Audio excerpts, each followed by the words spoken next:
January. The countryside near Naples is quiet, and in the middle of empty fields, a king points at the horizon and says, "Here, I want the biggest palace in Europe." This is the dark story of Europe's largest mansion, the Palace of Caserta. On paper, it is a dream, bigger than Versailles, more rooms than some towns have people, fountains, gardens, staircases that look like something from heaven. But the closer you get, the darker it becomes. To build this place, money has to come from somewhere. Taxes rise. Peasants work harder for less bread. The court in Naples becomes more corrupt, more afraid of its own people. The palace is not just a home. It is a fortress against revolt. Decades later, armies march through these halls. Foreign kings, invaders, secret deals in candlelight. During World War II, soldiers sleep where princes once danced. Bombs fall near the gardens built for royal walks. Today, tourists see only perfect marble and calm water. They do not see the fear, the debts, the broken lives hidden in the walls. So here is the real question. When a palace grows this huge, this heavy, this expensive, does it protect a kingdom or slowly crush it? If you enjoy deep investigations into Gilded Age architecture and the families who built it, please like, subscribe, and tell me in the comments which house to explore next. Your support makes these detailed stories possible. Chapter 1. A Palace Too Big for One Lifetime. Your support makes these deep dive stories possible. And the palace we are investigating today demanded support on a scale that nearly broke a kingdom. January in the year 1752. King Charles of Bourbon stands in an empty field 20 miles north of Naples. The ground is soft. The air smells like wet earth and distant salt water. Around him, architects unroll drawings on makeshift tables while the wind tries to blow them away. Charles is 35 years old.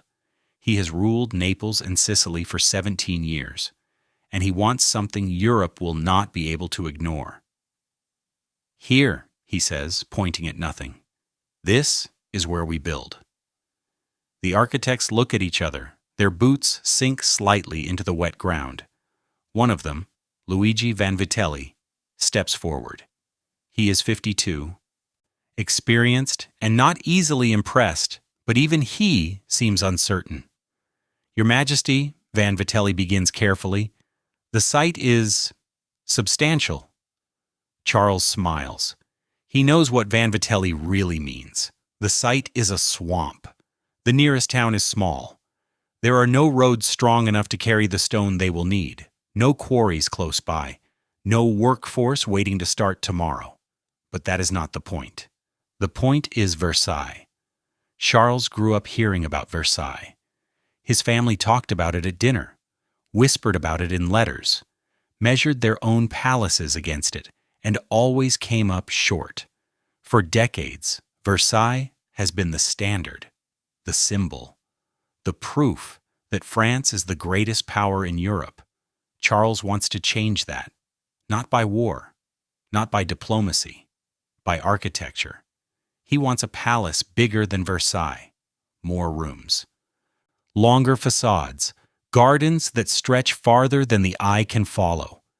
He wants foreign ambassadors to arrive, see the building, and understand immediately that Naples is not some minor kingdom playing at power. Naples is real. Naples is permanent. Naples can build something Versailles cannot match. Vanvitelli understands this. By now, he has already spent months refining the designs.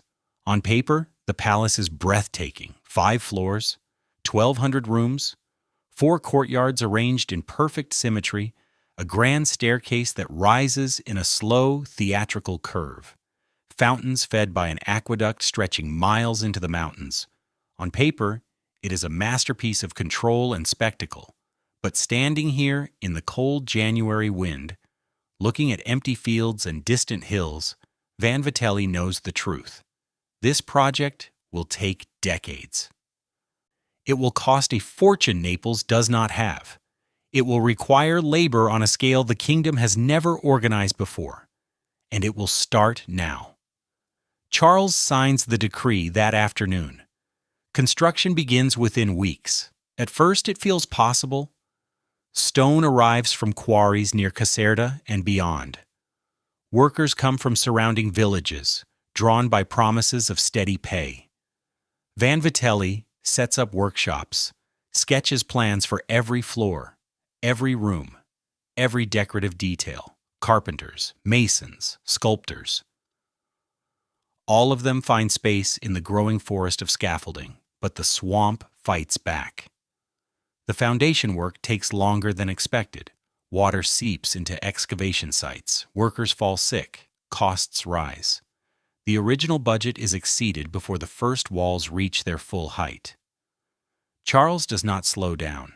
He raises taxes. He borrows money from Neapolitan banks and foreign lenders. He pressures nobles to contribute funds as gestures of loyalty. The message is clear.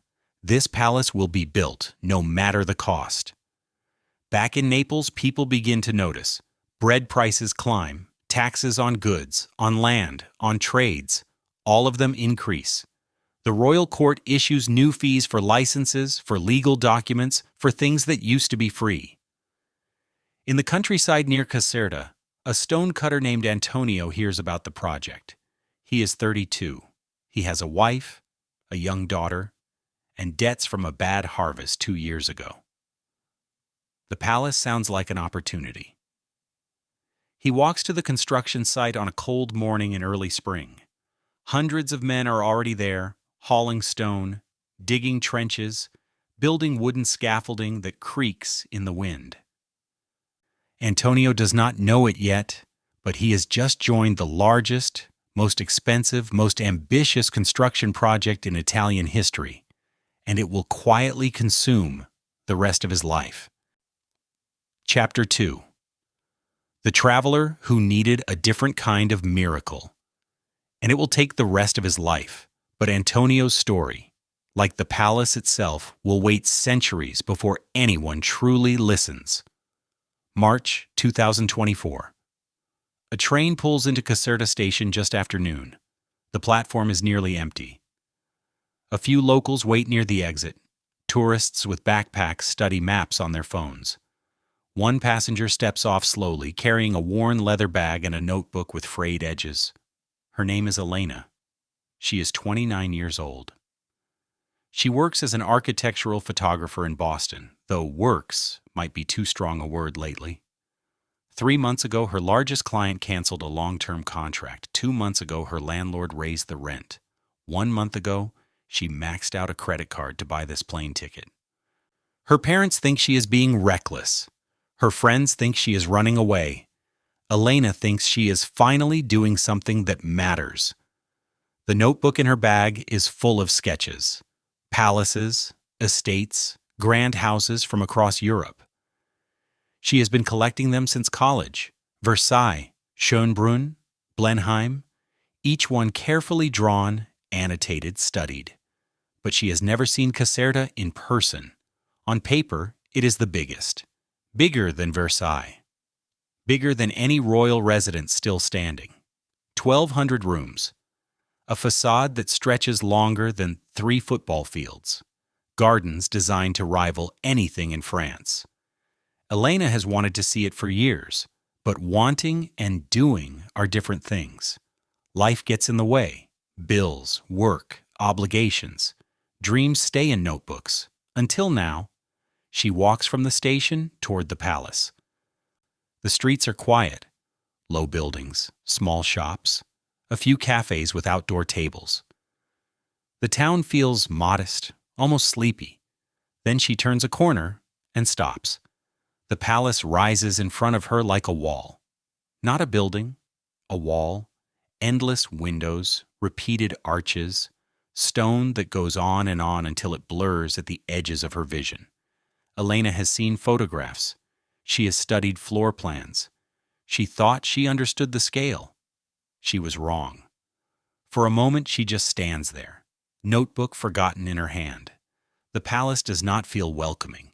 It feels overwhelming, impossible, almost aggressive in its size.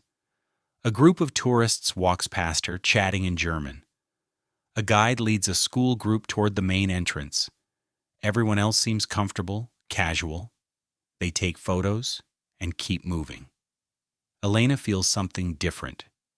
She feels small. Not in the usual way you feel small in front of a large building. Smaller than that. Like the palace is looking back at her, measuring her, asking a question she does not know how to answer. She walks closer. The entrance courtyard is massive. 4 wings surround a central space big enough to hold hundreds of people. The stone is pale, almost white in the afternoon sun. Every window is identical. Every arch perfectly spaced. It is beautiful. It is also cold. Elena buys a ticket from a booth near the entrance. The woman behind the glass barely looks up. 15 euros. A small map printed on glossy paper.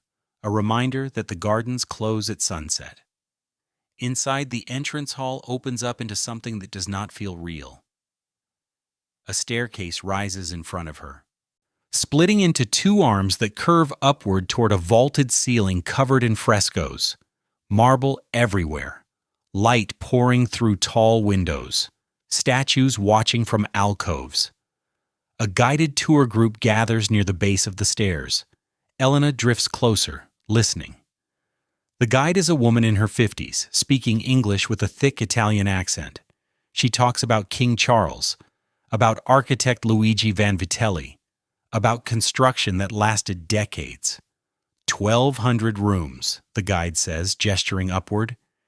18 years just to make it livable. Vanvitelli died before it was finished. His son completed the work. The tourists nod. A few take photos. The guide continues. The king wanted to rival Versailles. He wanted to show Europe that Naples was a great power. She pauses, then adds almost casually, "Of course, it nearly bankrupted the kingdom. But that is another story." Elena writes that down. Nearly bankrupted the kingdom. The tour group moves on. Elena stays behind, looking up at the staircase, at the frescoes, at the perfect marble columns. She thinks about her own debt, her canceled contracts, her parents asking when she will get serious about her career. And she wonders, what does it cost to build something this beautiful? Chapter 3. A king who wanted his own Versailles. And she wonders, what does it cost to build something this beautiful? The answer begins decades earlier in a throne room where ambition weighs more than gold. The year is 1750. King Charles of Bourbon sits at a long table in the royal palace of Naples.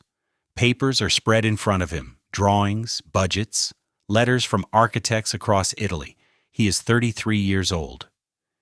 He has been king since 1735, when Spanish troops marched into Naples and handed him the throne.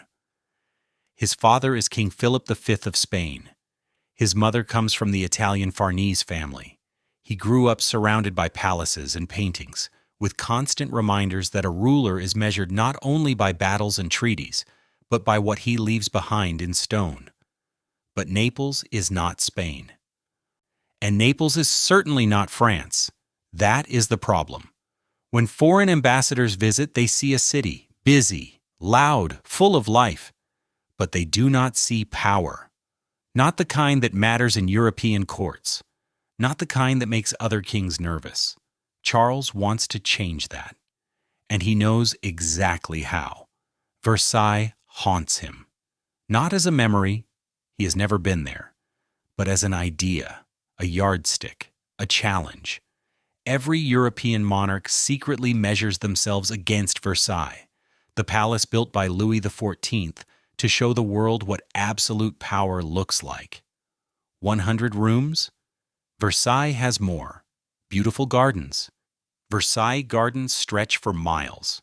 Impressive facade? Versailles makes other palaces look like country houses. For years, Charles has heard diplomats talk about Versailles with a mixture of respect and envy. He has read descriptions. he has studied drawings. And each time he has felt something between admiration, jealousy, and quiet anger. Why should France have the greatest palace in Europe?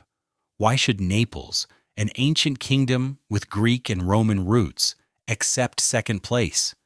The answer in his mind is simple. Naples should not settle. Charles makes a decision. He will build a palace that makes Versailles look modest, bigger, grander, more impressive in every measurable way. He summons Luigi Vanvitelli. Vanvitelli is no longer young. He is in his early 50s, trained in Rome, seasoned by large projects. He has built churches, aqueducts, and government buildings. He understands stone, water, and engineering. He also understands kings. When Charles shows him early sketches and explains his vision, Vanvitelli does not laugh. He does not say it is impossible. He listens. "I want it bigger than Versailles," Charles says. "More rooms, longer facades, gardens that prove Naples can rival any kingdom in Europe." Vanvitelli nods slowly. "This will require years, Your Majesty, decades perhaps. I have time. It will require extraordinary amounts of stone, labor, money. Naples has resources." Vanvitelli does not argue. Kings do not hire architects to tell them no. They hire architects to turn desires into reality, no matter the cost. He spends months refining the plans. On paper, the palace takes shape. 5 floors, 1,200 rooms, 4 internal courtyards arranged in strict symmetry, a grand staircase rising through the center like a monument to geometry itself, a facade stretching over 800 feet, longer than Versailles. The numbers are staggering, but numbers are exactly what Charles wants. Numbers are proof. He also wants symbolism. The palace will not stand in Naples. The city is too crowded, too chaotic, too tied to old streets and old problems. Instead, it will rise in the countryside near Caserta, 20 miles to the north, far enough to feel separate from the city's noise, close enough to remain in control of it. This is important. Charles does not just want a home. He wants a statement. A place where the court can gather, where government can function, where foreign ambassadors arrive and immediately understand that Naples is not a minor power pretending to matter. Naples is real, Naples is permanent, and this palace will prove it. But there is another reason for the location, one Charles does not say out loud. Naples is dangerous. The city is crowded, unstable, quick to anger when bread prices rise or taxes increase. The revolt of 1647 is still remembered. Thousands of people, armed with whatever they could grab, rising against Spanish rule. Charles is Spanish by blood, but he rules Naples, and he knows the same streets that cheer a king can, in the right moment, turn into corridors of revolt. A palace in the countryside offers an answer: distance, space, control.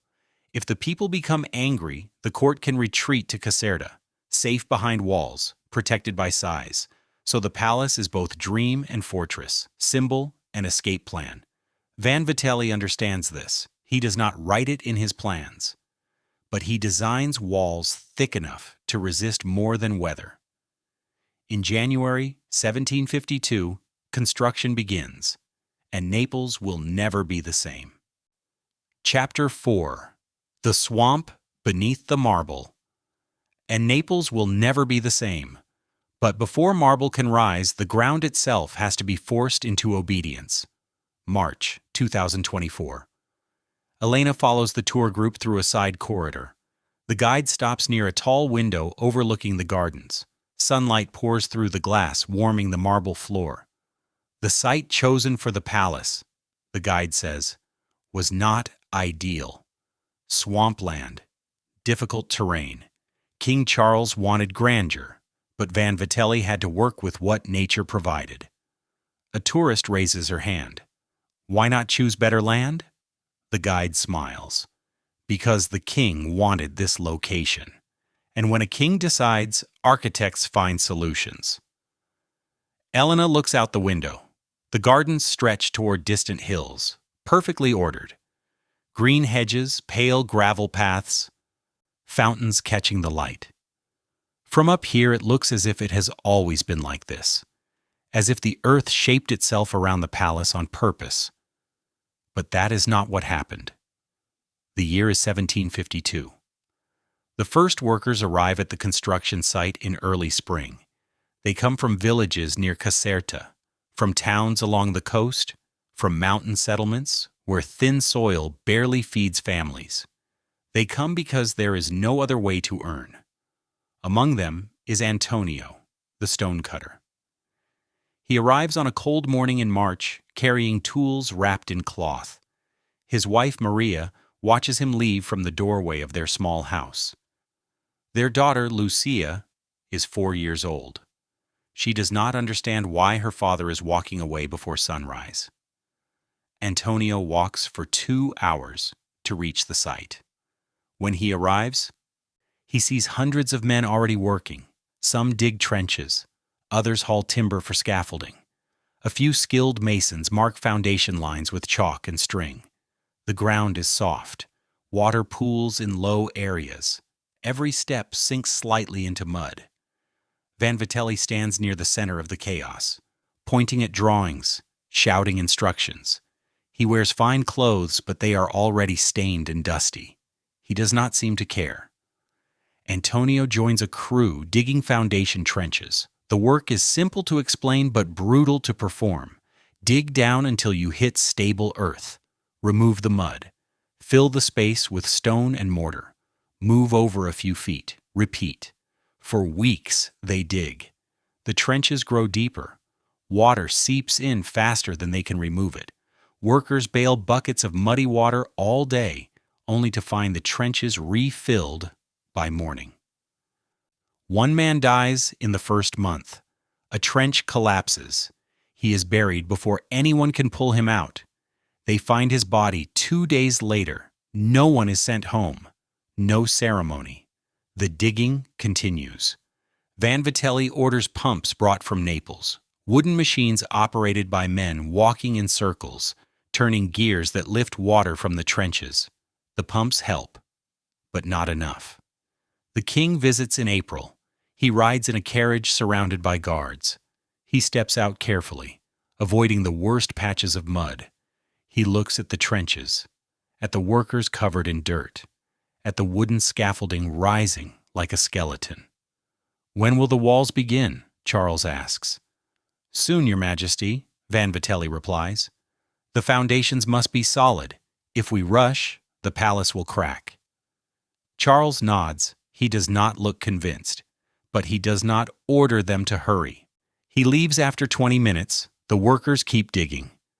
By summer, the foundation trenches are complete. Stone begins to arrive. Massive blocks cut from quarries 10 miles away. Each block weighs hundreds of pounds. Teams of oxen drag carts loaded with stone along dirt roads that barely hold under the weight. Antonio is promoted to stonework. He is good with his hands. He can shape a block with precision, trim edges until they fit together tightly. The pay is slightly better. Just enough to send a little extra money home. But the work is harder. Stone dust fills the air. It coats his clothes, gets into his lungs, makes every breath feel heavier. Other workers cough constantly. A few leave, unable to continue. New faces appear to replace them. The first walls rise slowly, brick and stone, layered with mortar, thick walls. Stronger and higher than anything Antonio has built before. Vanvitelli walks the site every day, checking measurements, adjusting plans. He yells when something is wrong. He praises when the work is good. The workers learn to read his moods, to avoid him on bad days, to work faster when his shadow falls across their section. At night, Antonio sleeps in a temporary barracks built near the site. Wooden walls, straw mattresses. 50 men crowded into a space meant for 30. He writes letters to Maria, short, careful messages. The work is hard, the pay is steady, He misses Lucia. Maria writes back, bread is more expensive. Taxes have increased again. She is managing, but it is difficult. Antonio reads her letters by candlelight. He folds them carefully and keeps them in his pocket, close to his chest. Outside, the palace grows, slowly. Brick by brick, stone by stone. And beneath the rising walls, the swamp waits, patient, heavy, hungry. Chapter 5. The names no one read. And beneath the rising walls, the swamp waits, patient, heavy, hungry, but the men who fight it leave traces no architect ever draws on a plan. March 2024. The tour group moves upstairs. Elena lingers behind, pretending to study a fresco. She wants to feel the palace, without the guide's voice, without the crowd, without the prepared script. She slips down a side corridor, narrower than the main halls, darker. The marble here is less polished, fewer decorations. This is not a space meant for kings and queens. A service stairway curves downward. Elena follows it. The steps are worn smooth in the center, polished not by ceremony, but by centuries of work. Servants, staff, people whose job was to move quietly and never be seen. At the bottom, she finds a small anteroom. Plain walls. A single window letting in weak light, no gilding, no frescoes, just stone and plaster. Near the corner, something catches her eye. Scratches in the plaster, faint marks almost swallowed by time. She moves closer. The marks are deliberate. Letters, initials, AM carved carefully into the wall, then worn down until they are hardly there. Elena touches the letters with her fingertips. The plaster is cold. She wonders, who was AM? The year is 1755. Antonio has been working on the palace for 3 years. The walls are rising now, 4 full stories in some sections. The main courtyard is taking shape, framed by columns and arches that reach up toward open air. The work has changed him. His hands are a map of cuts and scars. His back aches every evening. He coughs each morning, thick and heavy, from the stone dust that never really leaves his lungs. But he is still here. Many men have gone. Some died in accidents. Others gave up and returned to their villages. Antonio stays because Maria needs the money, because Lucia needs food, because leaving now would mean admitting that 3 grinding years were for nothing. The workers live in a permanent camp now, wooden buildings, more solid than the first barracks, but still crowded. 200 men sleep, eat, snore, and argue in a space that smells of sweat, smoke, and wet stone. At night, when the work stops, some men drink cheap wine. Others play cards for coins they cannot lose. A few write letters they cannot afford to send. Antonio does something different. He takes a nail, sharpened to a point. He finds a quiet corner in one of the service corridors, a place where the plaster is still soft enough to mark, and he carves his initials into the wall. A.M. Antonio Moretti. He works slowly, carefully, pressing harder with each stroke, making sure the letters cut deep enough to outlive him. Another worker, Giovanni, watches from nearby. He is younger, maybe 20, with a crooked nose from a fight years ago. "Why bother?" Giovanni asks. "No one will see it." Antonio does not look up. Someone might. The king? The nobles? They do not walk in these halls. Someone else, then. Giovanni shrugs. He does not understand. But the next night he carves his own initials nearby just in case. Over the following months, more marks appear. Initials, dates, a few full names. Some men carve them into hidden corners. Others scratch them, where fresh mortar will soon seal the wall and hide the letters forever. They do it because the palace is growing too large to remember individuals, thousands of workers now. Stonemasons, carpenters, painters, laborers, hauling bricks until their shoulders bleed through their shirts. Nobles visit occasionally. They stroll through the rising courtyards, praising the proportions. They discuss which suites will be theirs when the palace is complete. They step around workers as if they are part of the scaffolding. Van Vitelli knows the men by skill, not by name. He calls them the masons, the plasterers, the crew on the east wing. He measures days by progress, not by faces. The king has visited 3 times in 3 years. Each time he walks quickly, asks when it will be finished, listens to reassurances, and leaves in a cloud of dust and horses. So the workers carve their initials, small rebellions, quiet proof that they existed. Antonio finishes his mark and steps back. The letters look rough, uneven, but they are there.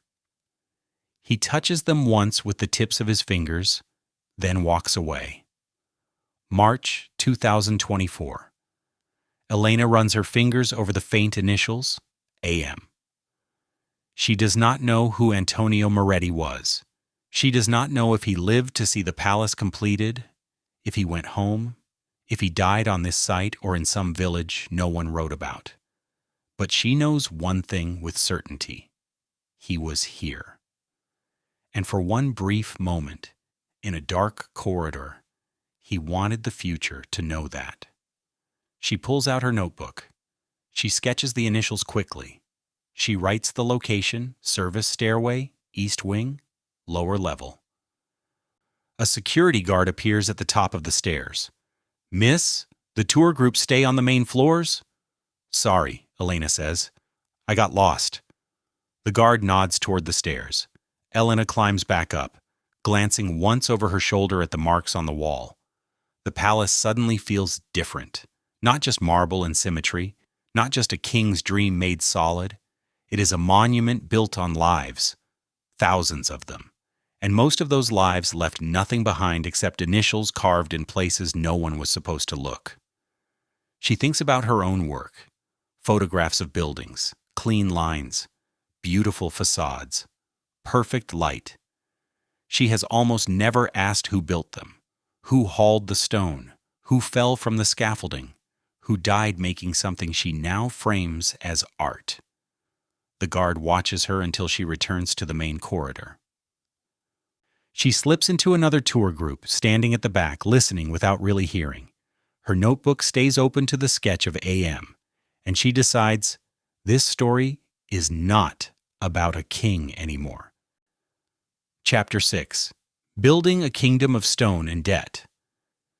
And she decides this story is not about a king anymore. But the king's decisions still shape everything, especially who pays the price. The year is 1756. 4 years into construction, the palace is eating money faster than Naples can feed it.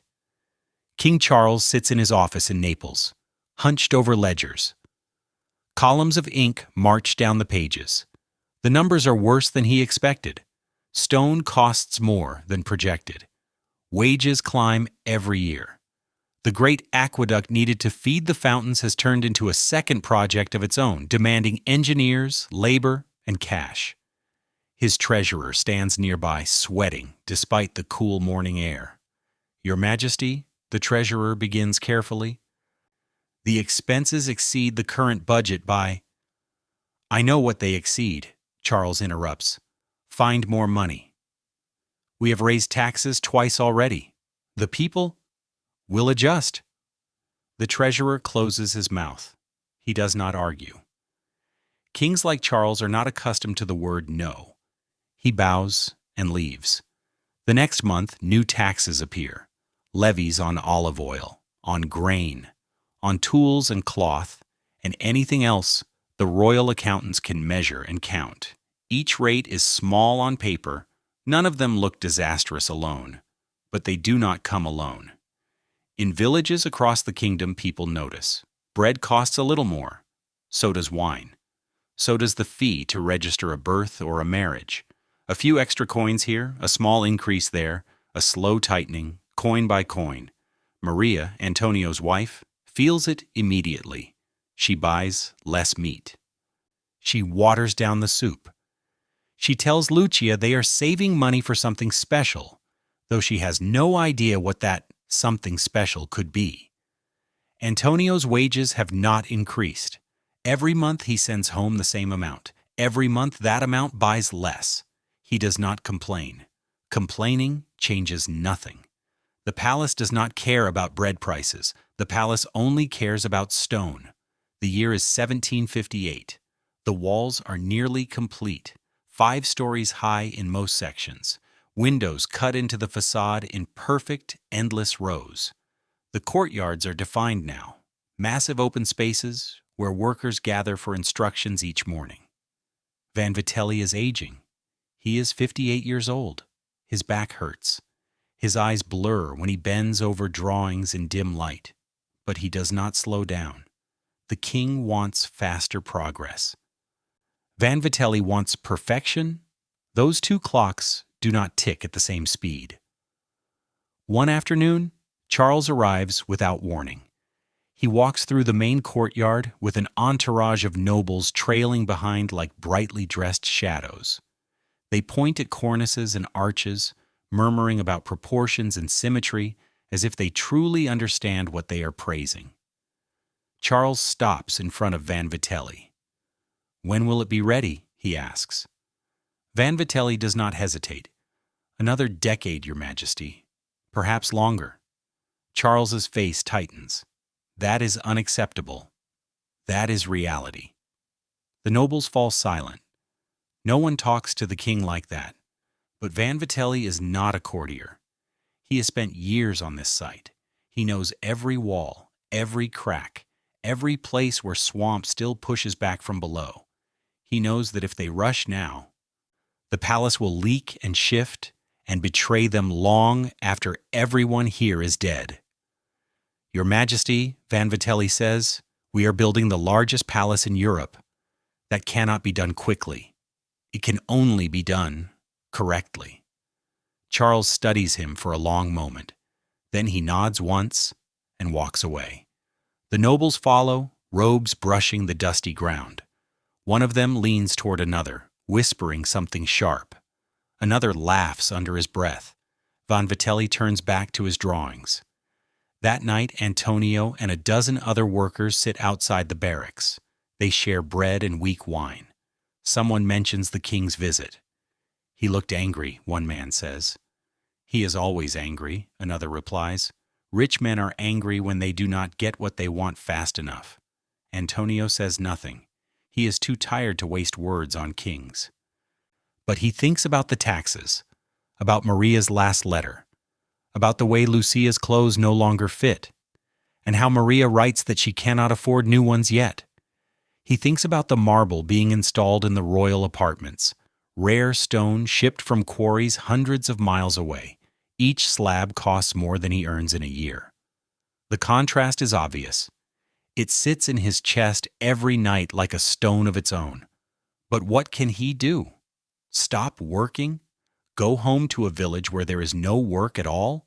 So he stays, like everyone else. The palace rises, stone and debt layered together. In Naples, the court grows more nervous. Reports arrive from the provinces. Complaints about taxes, angry talk in market squares, small protests that scatter when soldiers appear. Nothing serious yet. But the tension is building. Charles hears the reports. He does not change course. The palace is too far along. It is his legacy now. His proof that Naples matters, and legacies, he believes, are worth any cost. March 2024. Elena sits in a cafe near the palace, drinking a small cup of espresso and scrolling through articles about Bourbon finances on her phone. The numbers are staggering. Millions of ducats poured into construction over decades. She thinks about Antonio's initials, about the workers who built this place while their families skipped meat, watered soup, counted coins. She thinks about her own debt. The credit card stretched to pay for this trip, the contracts she lost, the rent she cannot keep up with in Boston. Different scale. Same pattern. Someone always pays, and it is almost never the people at the top. She finishes her coffee and walks back toward the palace. The facade glows in the afternoon sun, perfect and untouchable. Underneath, she now knows, the foundation is built on more than stone. Chapter 7. Behind the silk walls. It is almost never the people at the top who pay, but eventually, the palace becomes livable enough for those at the top to move in, and to bring their invisible army with them. The year is 1767, 15 years into construction. The palace is not finished, but sections are complete enough for people to start living inside. King Charles is gone. In 1759, he inherited the Spanish throne and left Naples. His son, Ferdinand IV, rules now. Ferdinand is only 16 years old. The real power sits with advisors and ministers who see the palace as a useful instrument. The court begins its migration from Naples to Caserta, slowly at first. A few apartments occupied, then more. Then entire wings fill with nobles, their families, their servants. The servants arrive quietly. They always do. There is Rosa. She is 19 years old. She comes from a village near Salerno. Her family is poor. When a recruiter came through looking for palace staff, Rosa's father saw an opportunity. Steady work. A place to sleep. One less mouth to feed at home. Rosa arrives at Caserta on a cold morning in November. She carries one bag with 2 dresses, a comb, and a prayer book her mother pressed into her hands before she left. A senior housekeeper meets her at a side entrance. Not the grand entrance tourists will use centuries later. A servant's door, narrow, unadorned, leading into a plain, echoing hallway. "You will work in the north wing," the housekeeper says. "Cleaning, laundry, whatever is needed. You wake at 5. You work until the tasks are done. You do not speak to nobles unless spoken to. You do not enter their rooms unless called. You do not gossip. Understood?" Rosa nods. The housekeeper leads her to the servants' quarters, a long attic room under the roof, 20 narrow beds in 2 rows, a single window at each end. The ceiling slants so low you cannot stand upright near the walls. This is where Rosa will sleep, with 19 other women, maids, laundresses, seamstresses, all young, all poor, all invisible. The work begins the next morning. Rosa learns quickly. She scrubs floors until her knees burn. She carries water up and down steep stairs. She empties chamber pots. She washes linens in cold water until the skin on her hands cracks and bleeds. Up close, the palace is different from the vision seen from the outside. The public rooms are magnificent. Marble, frescoes, gilded details. But behind those rooms run miles of service corridors. Narrow passages where servants move unseen, steep staircases connecting hidden floors, storage rooms, vast kitchens, endless laundries, 2 worlds, one visible, one hidden. Rosa sees nobles only occasionally. They pass through side halls while she presses herself against the wall, eyes lowered. They do not acknowledge her. To them, she is a moving part of the furniture, useful, forgettable. The other servants teach her the quiet rules, which nobles are cruel, which are merely indifferent, which footmen expect bribes, which cooks will share leftover food, how to time your steps so you never collide with your betters, how to move through the palace like a ghost. There is a hierarchy among servants, too.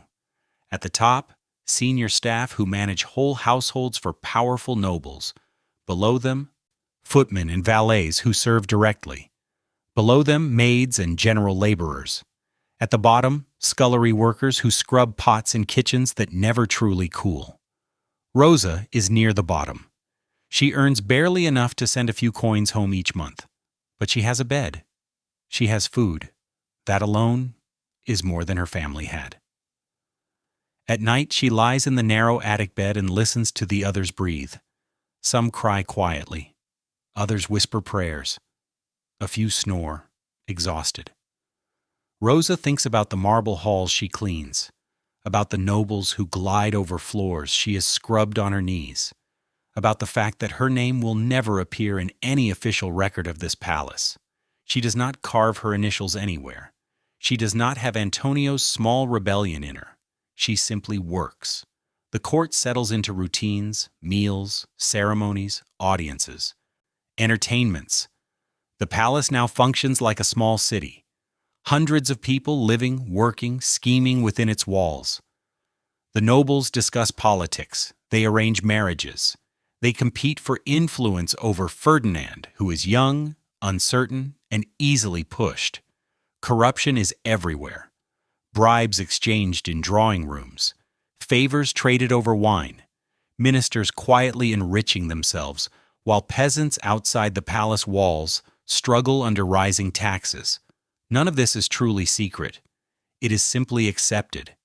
Power and money slide toward those who already hold both. The servants see everything. They carry messages. They overhear conversations. They know which nobles are drowning in debt, which marriages are rotting from the inside, which ministers are plotting against one another. But they say nothing. Speaking means losing your position. Losing your position means going back to a village where there is nothing. So they remain silent, invisible witnesses to a world that refuses to acknowledge they exist. March 2024. Elena walks through the royal apartments. These rooms are open to tourists now, restored, protected by velvet ropes. She sees the gilded furniture, the painted ceilings, the elaborate decorations. She does not see the attic where 20 women slept in narrow beds. That room is not on the tour. She does not see the service stairs Rosa climbed dozens of times each day. Those stairs are closed to visitors. The palace shows tourists only the beautiful parts. The rest stays hidden, just as it always has. Chapter 8. A Palace of Many Flags. Just as it has always been. But even invisible witnesses cannot stay untouched when empires rise and fall around them.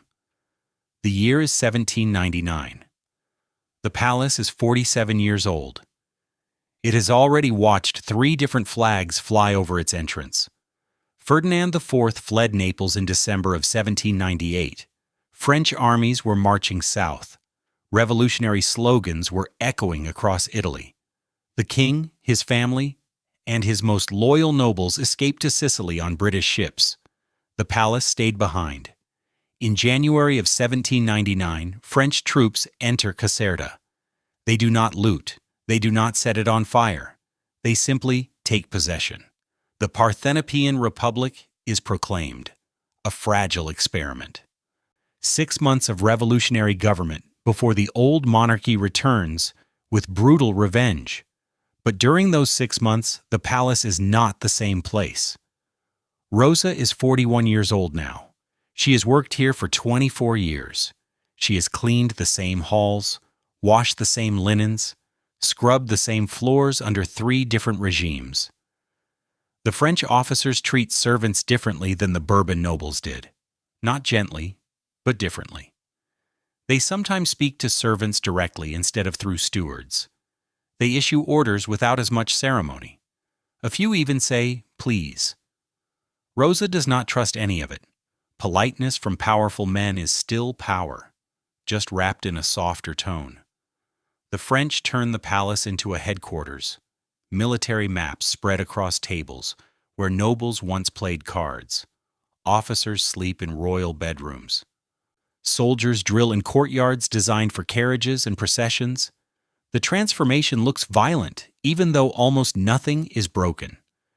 Gold-framed mirrors reflect uniforms instead of silk coats. The echo of marching boots replaces music. The servants adjust. They always do. Power changes hands, orders change wording, work stays the same. By summer, the Parthenopean Republic falls. Ferdinand returns with an army. The reprisals are savage. Thousands executed. Suspected revolutionaries hunted through the streets of Naples and dragged to the gallows. The palace stands untouched. Walls do not care who claims them. Ferdinand moves back into his apartments. The French maps disappear. The old routines reappear. Nobles return to their salons. Servants fall back into familiar tasks. Rosa notices one simple truth. The marble she polishes is exactly the same. The floors do not remember which flag flew outside or which anthem echoed in the courtyard. The next turn of the wheel comes in the year 1806. Napoleon's brother, Joseph Bonaparte, becomes king of Naples. 2 years later, in 1808, Napoleon's brother-in-law, Joachim Murat, takes the throne. The palace adjusts again. New courtiers, new uniforms, new languages spoken in the halls. Rosa is older now. Her hands are permanently bent from decades of scrubbing. Her back aches when she climbs the servants' stairs, but she still works. She trains younger maids. She knows the palace better than most nobles who glide through it in embroidered shoes. Murat rules until 1815. Then Napoleon falls. The Bourbons return again. Ferdinand, now styling himself Ferdinand I of the Two Sicilies, reclaims his throne. The palace has seen French revolutionaries, Napoleonic kings, and Bourbon restorations. Each regime tweaks the decor. New portraits on the walls, new furniture in the salons, new styles in fashion, but the structure stays. And so do the servants. Antonio's son, also named Antonio, works at the palace now. His father died in 1778, crushed when scaffolding collapsed during late-stage construction. The younger Antonio was born in the workers' camp, in the shadow of unfinished walls.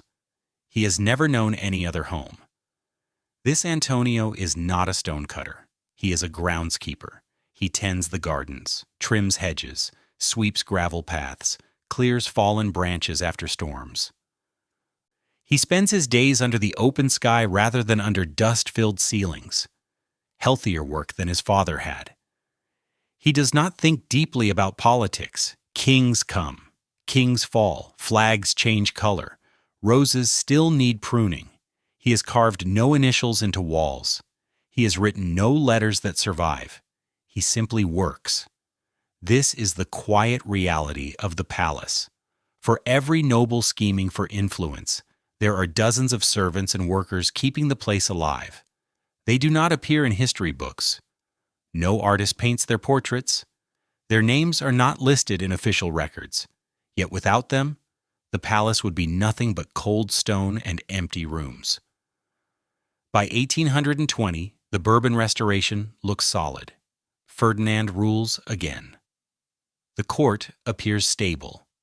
On the surface, the palace finally functions as it was meant to, a symbol of royal authority, a center of government, a statement to Europe that the old order endures. Underneath, pressure is building. Movements for Italian unification gain strength. Secret societies meet in back rooms. Pamphlets circulate. People whisper about constitutions and rights.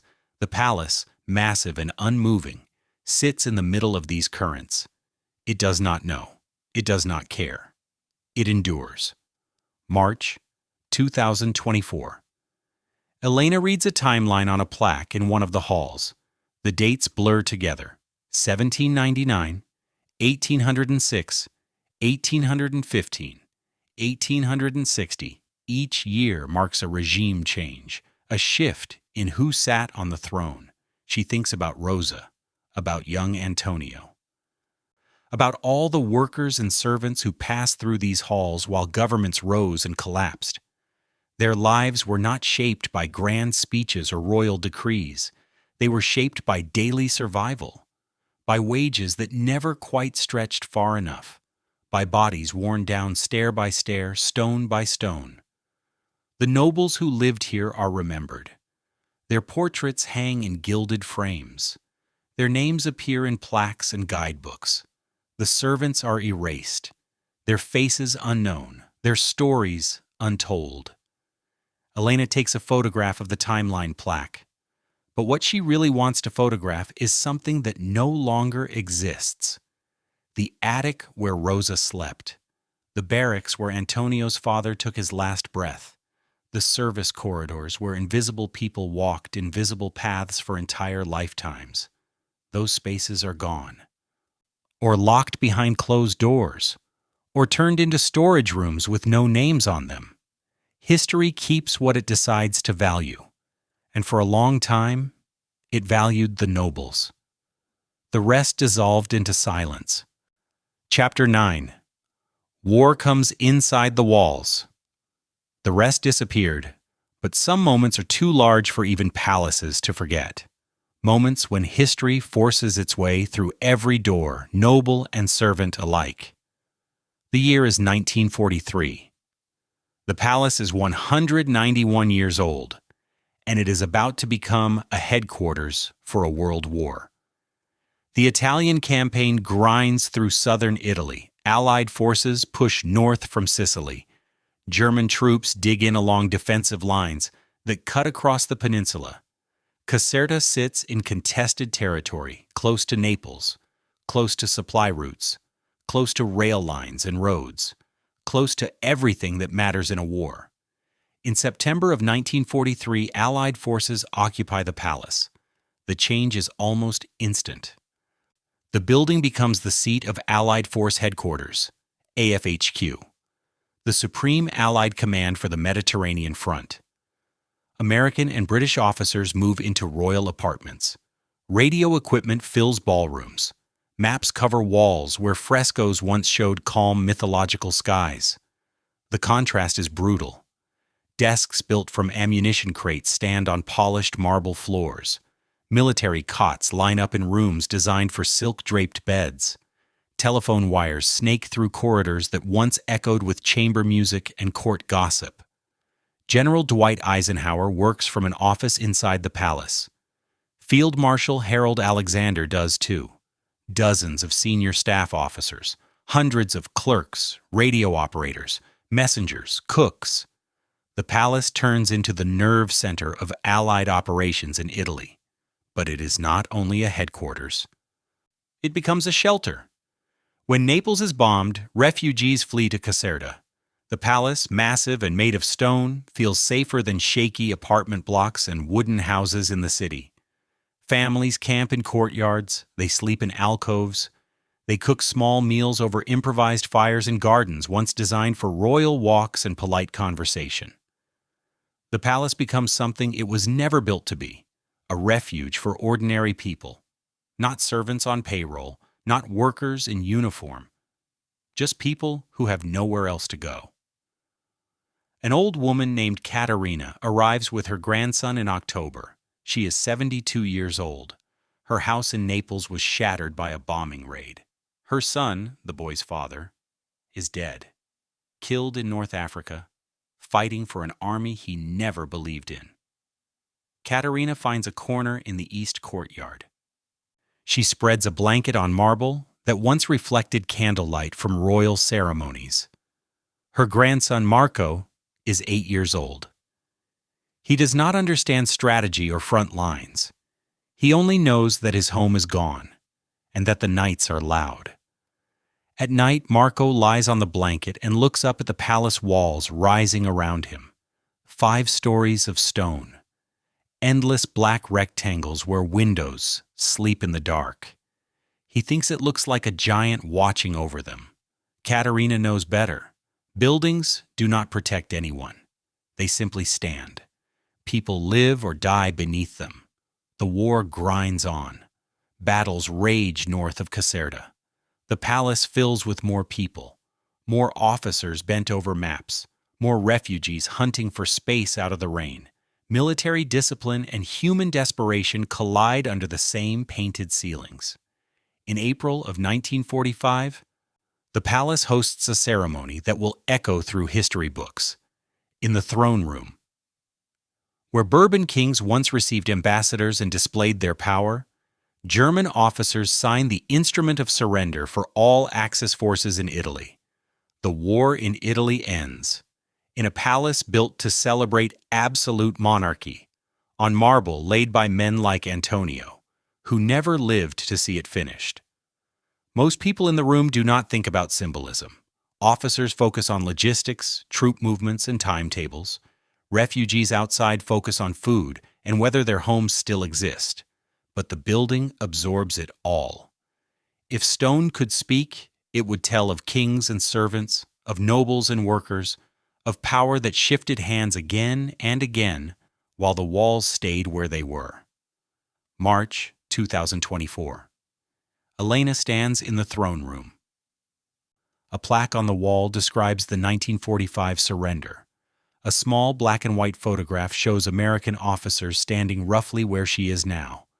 The room is empty except for her and a security guard near the door. Tourists passed through earlier. For the moment, it is quiet. She tries to picture it: radio static, typewriters, cigarette smoke, officers in uniform. The weight of that moment, the end of years of killing and destruction, unfolding here, in a room originally built so kings could impress visitors. The palace has been many things: royal residence, military headquarters, refugee shelter, witness to surrender. And through all of it, the marble stayed. The frescoes survived. The facade held its shape. Buildings outlast the people who use them. That is what they do. They swallow history and show only smooth surfaces back to the world. Elena thinks about Caterina and Marco. Did they make it through the war? Did they return to Naples when the bombs stopped? Or did they become two more lost names in a palace already full of forgotten lives? There is no plaque for them, no photograph, no line in the official timeline. History remembers generals. It remembers kings. It remembers the exact date of the surrender. It forgets the woman and the boy sleeping on cold marble in a courtyard, counting the nights until the explosions stop.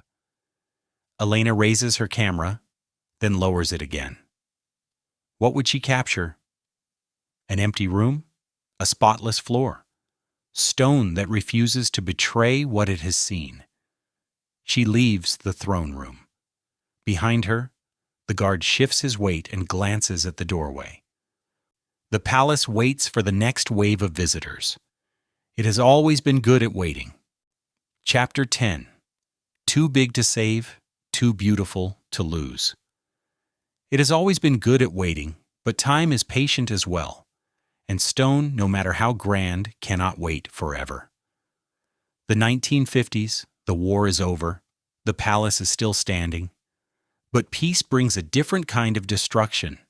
The Italian Republic does not need a royal palace. The monarchy ended in 1946. The Bourbon kings are history. Caserta has become a relic. Expensive, impractical, far too large for any single simple purpose. The state takes ownership.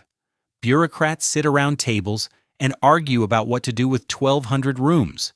Some suggest turning parts of it into government offices. Others propose a grand museum. A few even whisper the unthinkable word: demolition.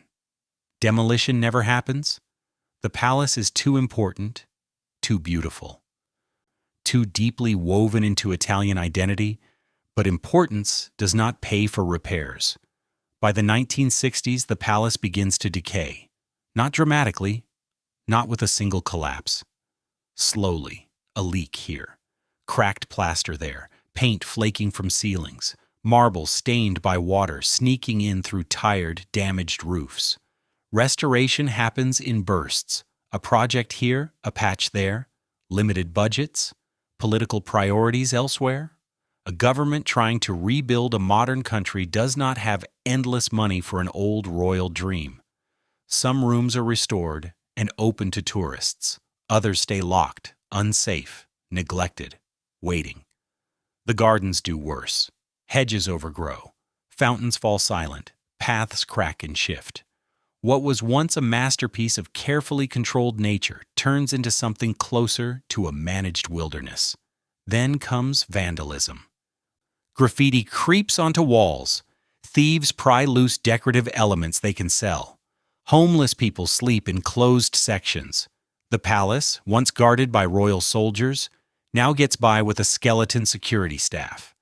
In 1997, UNESCO declares Caserta a World Heritage Site. The label helps. It brings international attention. Some grants, some pressure on politicians. But not enough. The palace is simply too big. The restoration costs are staggering. Every room needs a different kind of expert. Frescoes demand careful cleaning. Marble needs specialist treatment. Hidden structural problems need engineers. The to-do list never ends. A small staff fights against all of this. Curators, conservators, guards, groundskeepers. They love the palace. They give it their careers. Love, however, does not stop a roof from leaking. March 2024. Elena follows a guide into a part of the palace usually closed to tourists. The guide, a woman named Julia, is a restoration specialist. She has agreed to show Elena some of the work the public never sees. They walk through a corridor where scaffolding props up a sagging ceiling. Metal poles like a forest. Plastic tarps hang down, hiding damaged frescoes. Buckets sit on the floor, catching slow, steady drips from above. This section has been waiting for full restoration for 15 years, Julia says. Her tone is calm, not bitter, just tired and factual. Elena looks up at the ceiling. A painted sky, gods and clouds, half erased by water stains and mold creeping in from the edges. What happens if it is not restored? Elena asks. Julia shrugs lightly. Eventually, it collapses. We lose the fresco. We close the room forever. They move on to another space, a smaller room where conservators lean over a damaged wall painting. 2 people, fine brushes, tiny instruments, hours of patient work to clean just a few square inches. One of the conservators, a young man named Luca, looks up when they enter.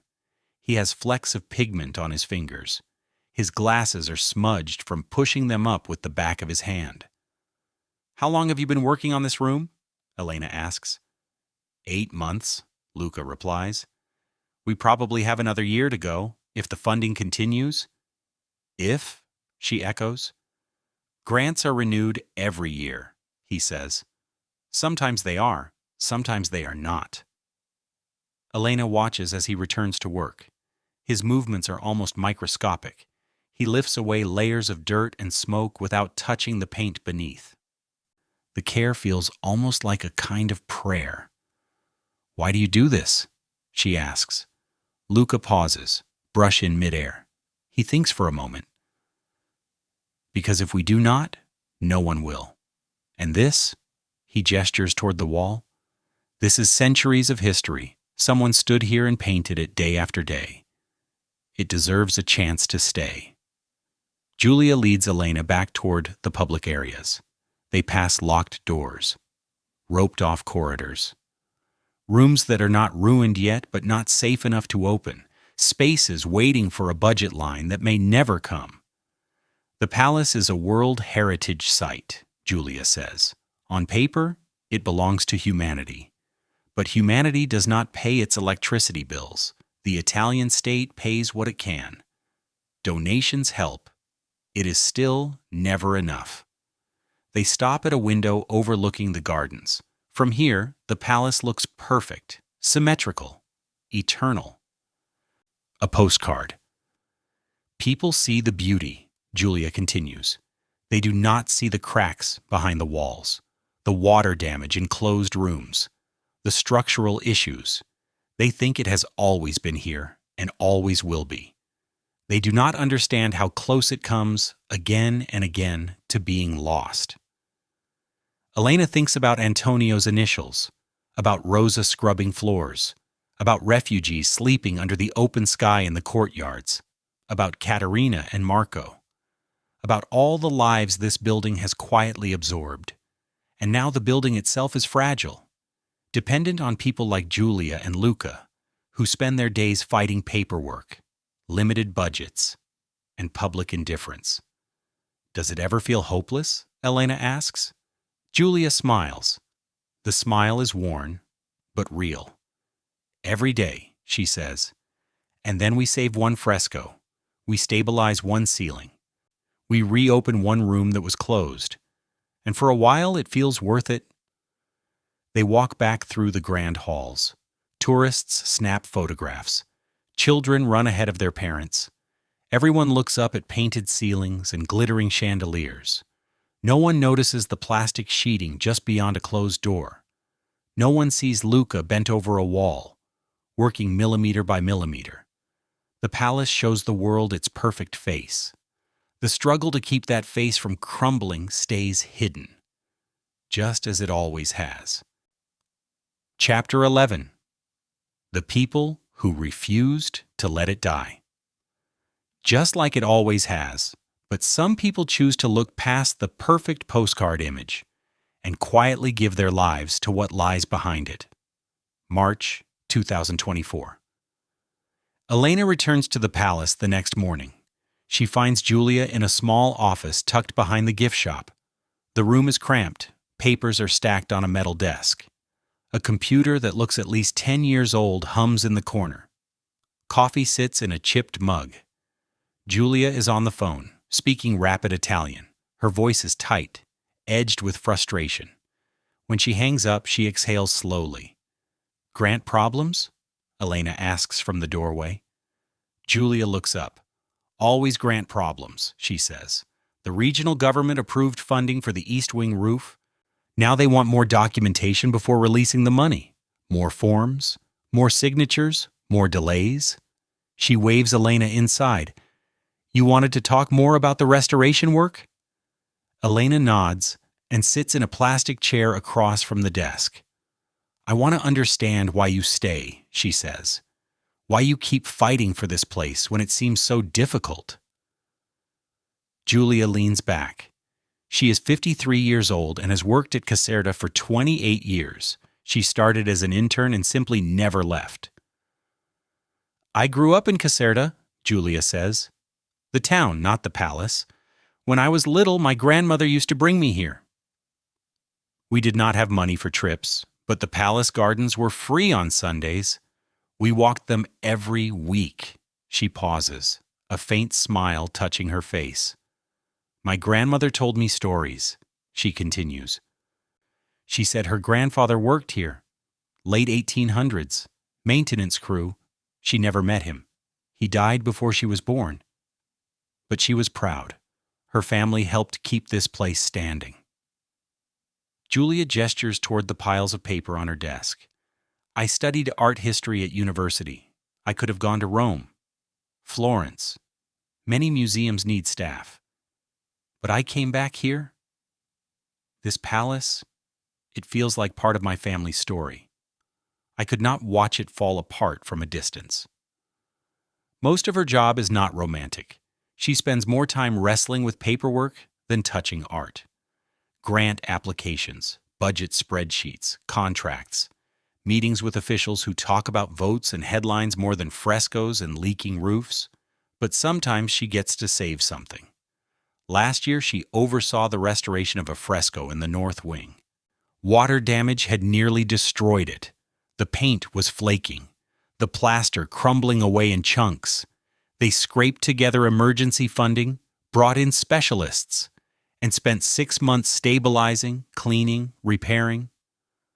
When we finished, Julia says, we took down the scaffolding, and I saw it from the floor for the first time. The colors were bright again. The figures were clear. And I thought, this has another 100 years now. Maybe more. She looks at Elena. That is why I stay. For those moments when something is no longer dying. Luca, the young conservator Elena met yesterday, appears in the doorway.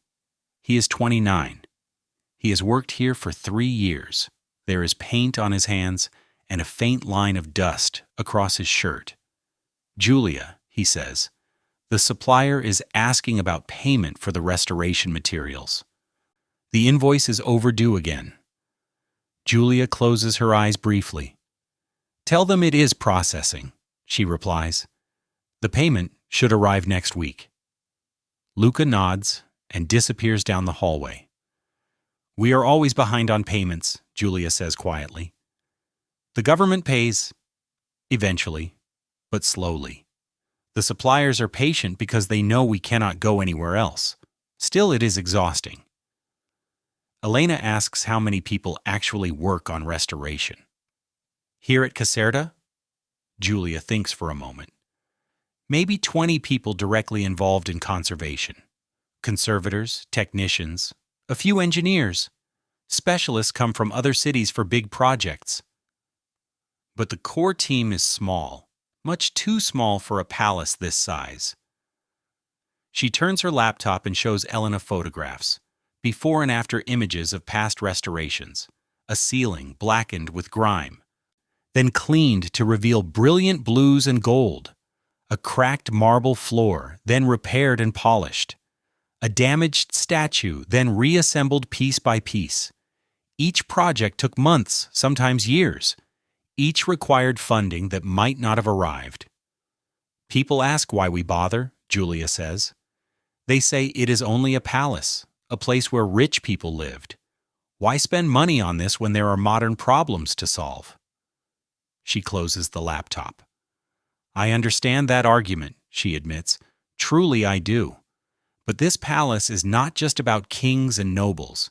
It is about the thousands of workers who built it, the servants who kept it running, the refugees who slept here during the war. It is a record of human effort across centuries, in stone and paint. She stands and walks to the window. The palace courtyard spreads below them. Tourists cross the marble. Children chase pigeons between columns. If we let it crumble, Julia says, we lose that record. We lose the stories, not only of those at the top, of everyone. Elena thinks about Antonio's initials carved into plaster, about Rosa's endless days on servants' stairs, about Caterina and Marco trying to sleep on cold marble while bombs fell miles away.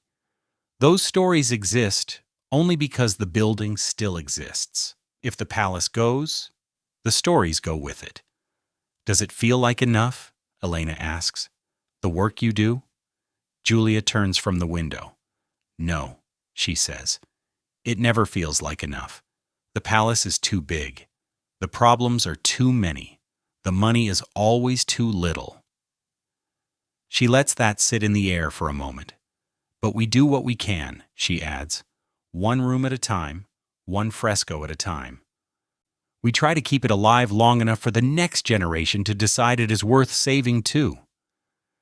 Outside, a tour group gathers in the courtyard.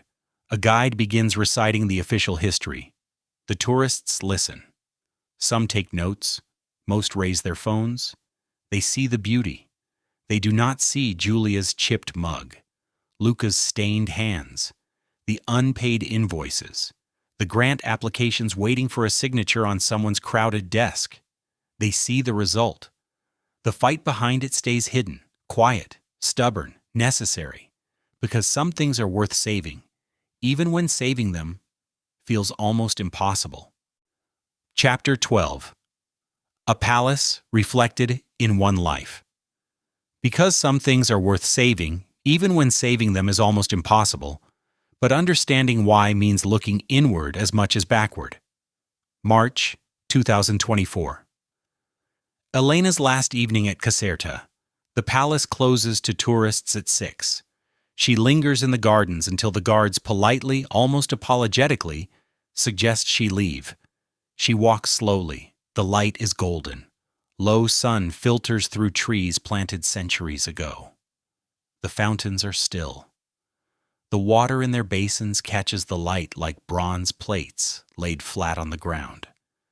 She finds a bench near the far end of the central axis. From here, she can see the entire palace. The facade stretches endlessly to her left and right. 5 stories of strict symmetry, hundreds of windows reflecting the soft evening sky. From this distance, it looks eternal, untouchable. But Elena knows better now. She opens her notebook. The pages are crowded with sketches and quick notes. Antonio's initials in crumbling plaster, the attic where Rosa slept, the throne room where surrender was signed, Luca's paint-stained hands, Julia's tired, stubborn smile. She has been turning over the same question for days. Why did she really come here?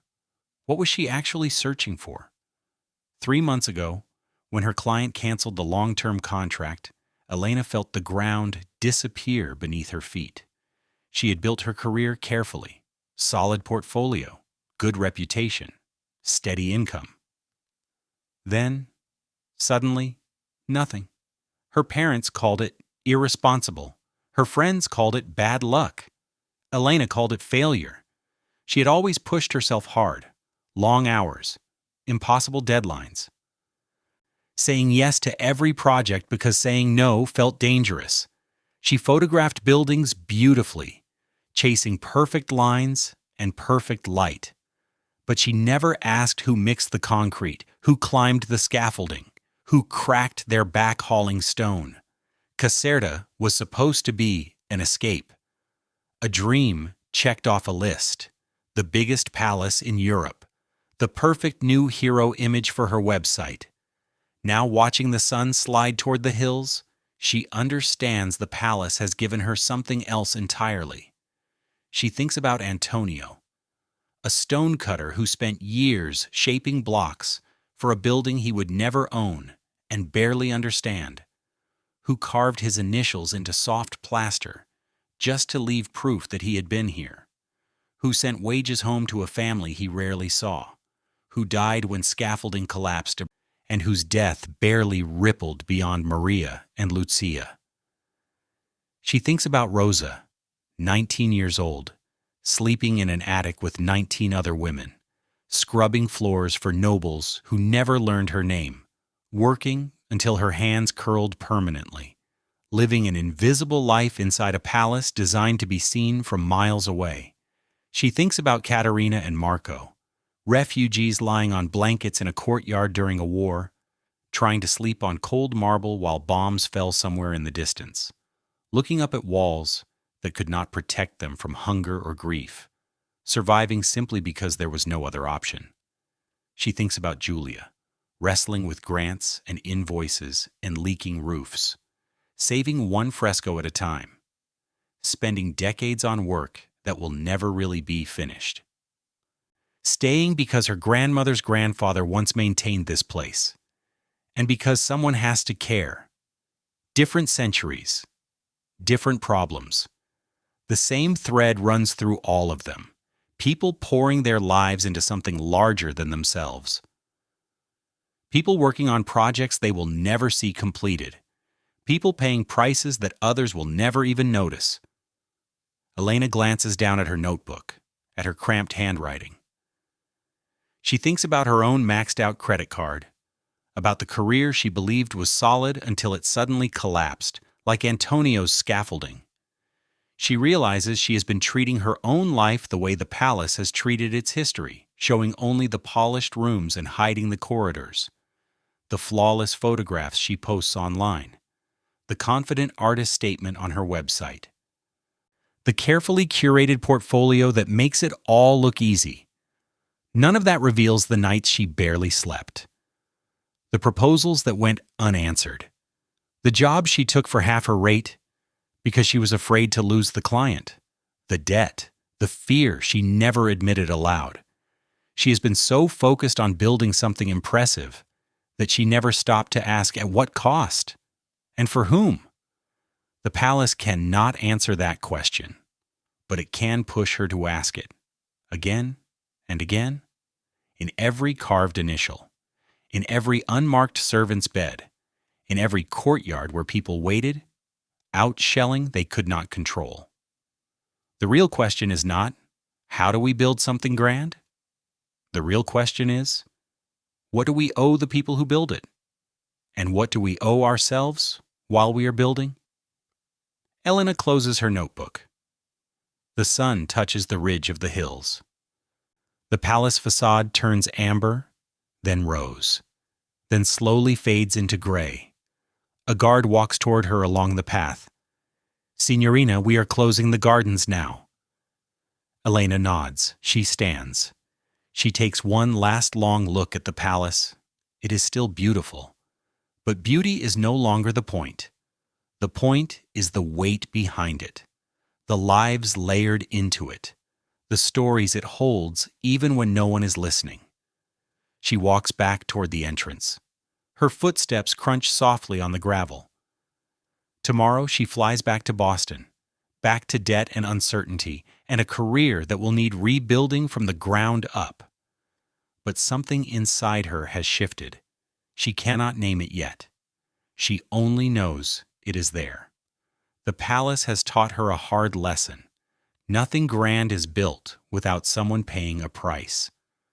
The choice is whether you acknowledge that price or pretend it does not exist.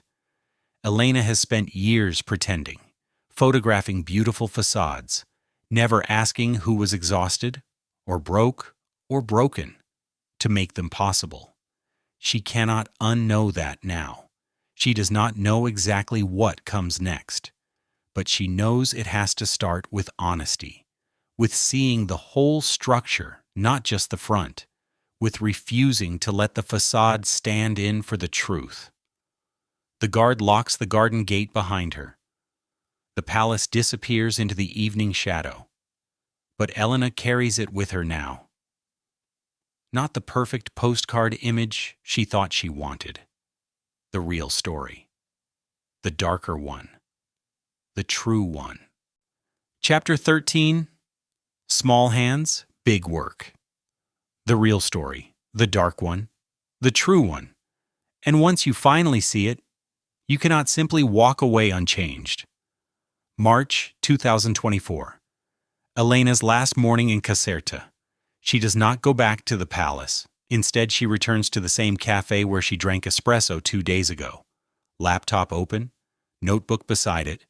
She is writing, not an artist statement, not a portfolio blurb, something different. An email to Julia. Elena types slowly, deletes sentences, starts again. She has never been good at asking for help. She has never been comfortable admitting she wants to be part of something bigger than herself. But she keeps writing. The email is simple. She explains that she is an architectural photographer, that she focuses on historical buildings, that she wants to help tell the story of Caserta. Not the polished tourist version, but the real one. The workers, the servants, the hidden costs, and the people who still carry them. She offers to create a photo essay. For free. She will pay for her own flights. She will come back for a week, maybe 2.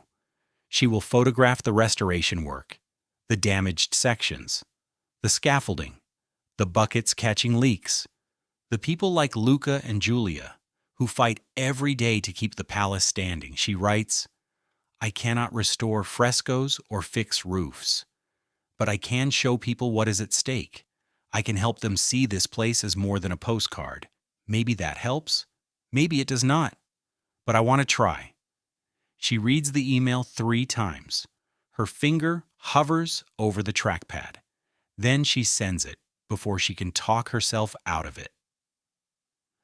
The reply arrives faster than she expects. 20 minutes later, Julia writes back, Yes, come back. We need people to see this. Elena closes her laptop. She feels something unfamiliar, not quite hope, not quite certainty, but something moving in that direction. She thinks about what saying yes will actually mean. She will have to find a way to pay for the return trip. She will have to explain to her parents why she is going back to Italy instead of chasing new clients in Boston. She will have to admit out loud that she is choosing work that will not pay the bills. That part scares her. She has spent her entire adult life measuring value by invoices, by retainers, by whether the rent cleared on time. But the palace has shifted something in her. It showed her that some work matters even when it does not make money. Antonio carved his initials, knowing no one important would ever see them. Rosa scrubbed floors, knowing no one would ever thank her. Julia fills out endless forms, knowing the palace will still need more than she can give. They did it anyway, because the alternative, doing nothing, was worse. Elena opens her notebook to a fresh page. She does not write a to-do list. She writes a commitment list. She will photograph the palace, the real palace. Not just the grand staircases and gilded ceilings, but the scaffolding and the water damage. The plastic sheets, the rusted pipes, the cracks, the conservators with paint-stained hands, the locked doors and empty rooms waiting for restoration that may never come. She will interview the people who keep it alive: Julia, Luca, the guards, the groundskeepers. Anyone willing to talk about what it takes, day after day, to make sure the palace is still here tomorrow. She will research the workers who built it. She will hunt through archives, look for records, names, fragments of stories. She will try to find out what happened to Antonio Moretti, to Rosa, to the thousands of others whose labor was poured into stone and then forgotten. And she will create something that refuses to let viewers look away, something that says, "This beauty cost more than you think, and it will cost more to keep it." She has no idea if anyone will care. She does not know if a photo essay can change anything at all. But Julia's words echo in her mind. We do what we can, one room at a time, one fresco at a time. Elena can do one photo essay. She can tell one story well. She can be one more voice saying, "This matters." It is not much, but it is something. She pays for her coffee and walks back to her hotel. In her room, she opens her laptop again and starts searching for flights. That afternoon, she calls her mother. The conversation is exactly as hard as she expected. Her mother does not understand why Elena would go back to Italy, why she would work without pay, why she cannot just find a stable job and stop chasing what sounds from far away, like another fragile dream. Elena tries to explain about Antonio's initials, about Rosa's attic, about refugees on marble floors, about Julia fighting for roofs and frescoes, about how some work is worth doing even when it does not make financial sense. Her mother is quiet for a long moment. Then she says softly, "Your grandmother would have understood. She always told me, do work, that means something. Even if it is hard." Elena did not expect that. She feels something in her chest loosen a little. "I will figure out the money," Elena says. "I always do."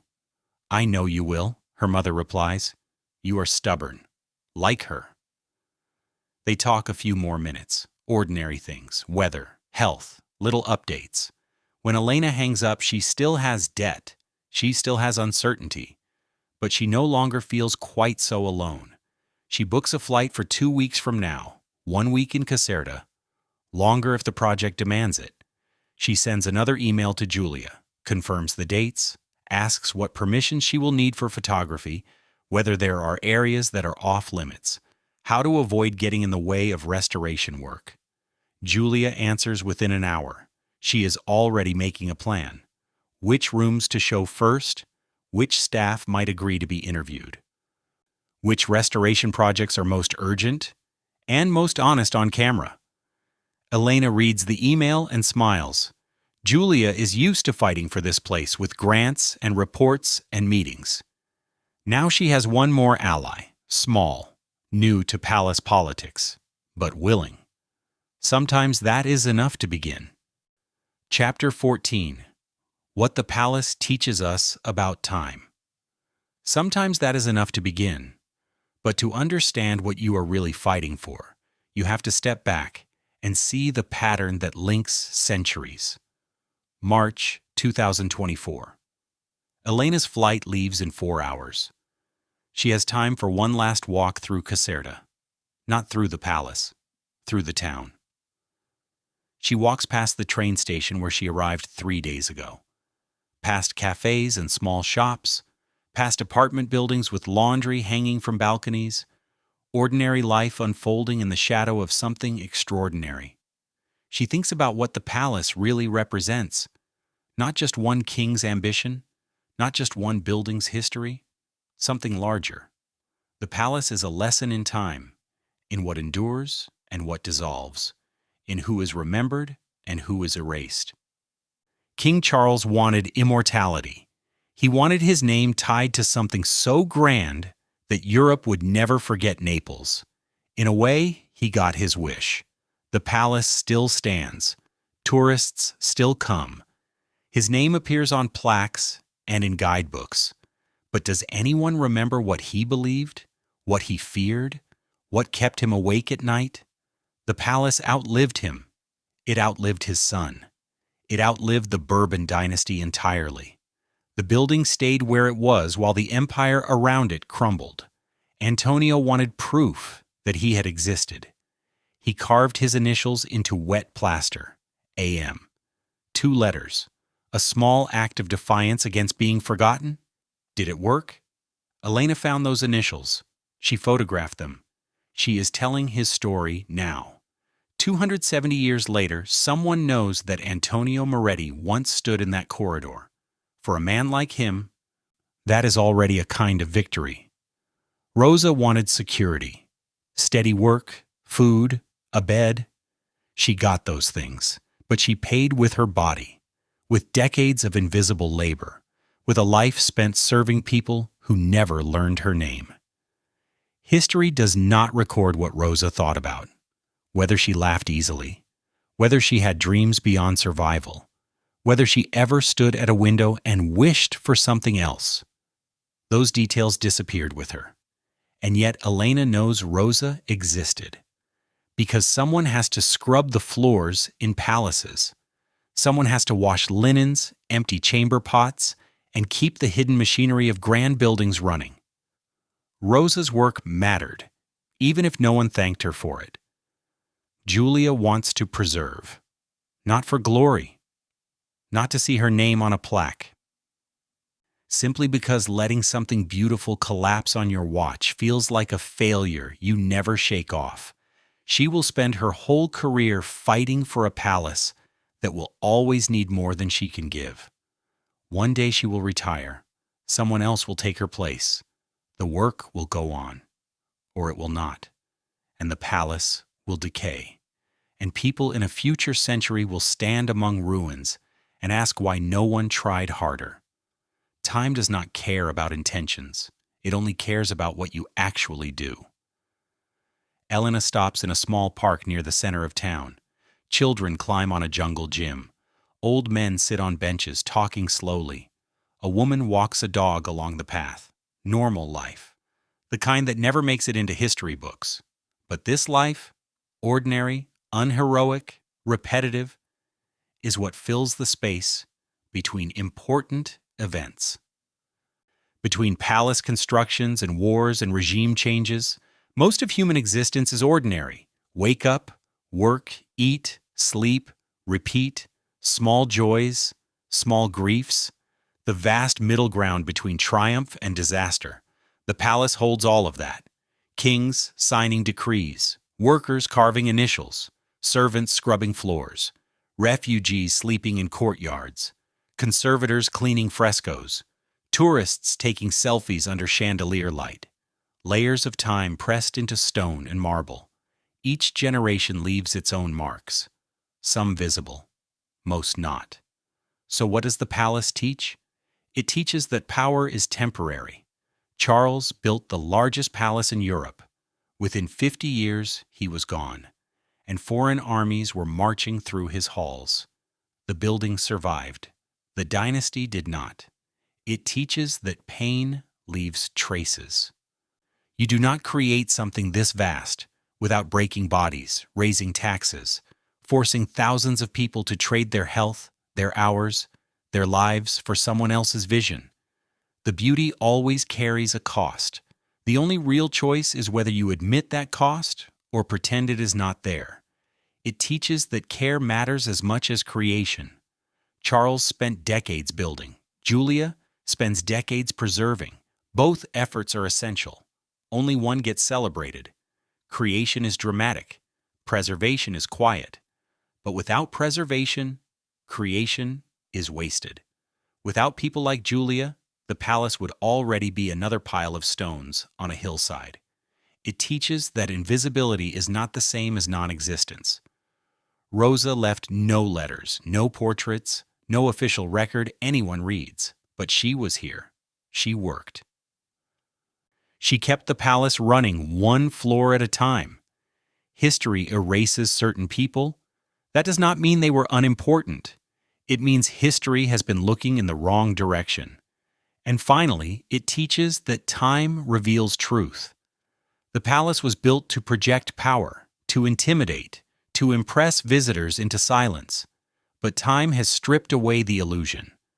Now we can see the cracks, the debts, the bodies buried metaphorically in its foundations. The facade is still beautiful, yet it is no longer enough to hide what lies behind it. Elena checks her phone. 3 hours until her flight. Time to head toward the airport. She takes one last look around the town. At ordinary people living ordinary days. At the palace rising in the distance. Massive, solid, and yet strangely fragile. She thinks nothing is as simple as it looks. Not buildings. Not history, not anyone's life.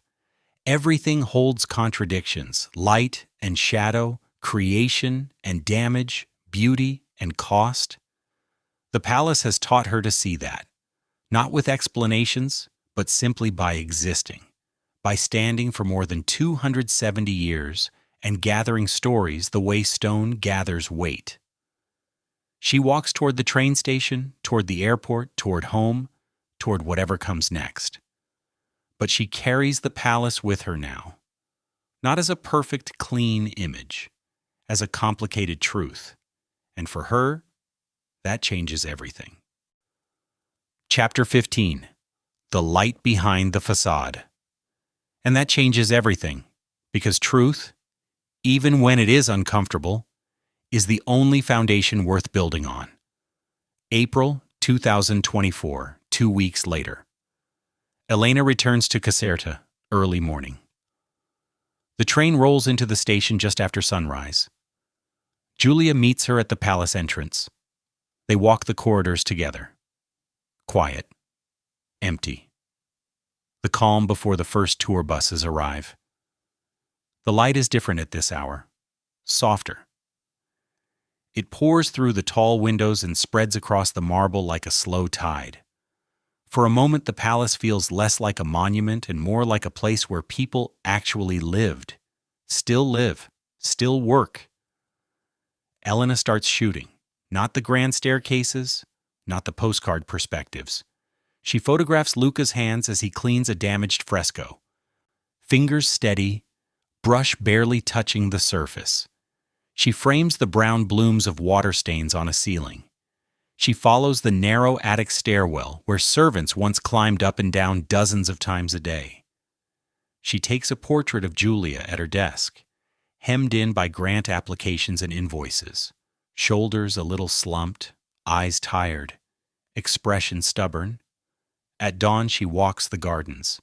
The fountains are still. The gravel paths are empty. The palace stretches across the water of the basins, its reflection almost sharper than the stone itself. Over the next week, she interviews staff. She listens more than she talks. Why did they stay? What do they hope to save? What keeps them going when the work feels impossible and the money never enough? In the evenings, she dives into research. She looks for Antonio Moretti. In parish records, she finds a few thin lines of ink. Born 1724, married Maria Constanza in 1750. Daughter Lucia, born 1751. Died 1778 in a construction accident at the Royal Palace of Caserta. 44 words in a church ledger. That is all official history kept of him. Except for the initials scratched into plaster, and now Elena's photographs. And the story she will tell. She searches for Rosa. There are no clear records. Servants did not always exist on paper, but the spaces they filled are still here. Elena climbs back into the attic where women like Rosa slept. She measures bed frames with her camera strap. Roughly 20 narrow beds in a room that should have held 10 at most. She photographs the low ceiling that forces you to hunch, the tiny window. The row of iron bed frames packed so tightly you can barely walk between them. She documents what the official story skipped. On her last day, she stands in front of the palace at golden hour. The facade glows. Endless windows catch the sinking sun. From this distance, it is breathtaking. But she no longer sees only beauty. She sees Antonio's body falling with the scaffolding. Rosa's hands swollen and bent from scrubbing. Caterina and Marco curled on a blanket on cold marble. Julia hunched over forms, fighting for one more year of funding. She sees the cost. She sees the care. She sees the refusal, repeated across generations, to let something meaningful die quietly. She lifts her camera and takes the photograph, not in spite of the darkness behind the stone, because of it. Because the palace is both things at once, dream and burden, masterpiece and monument to suffering, fragile and enduring, beautiful and brutal. And only when you see all of it together does it finally become true.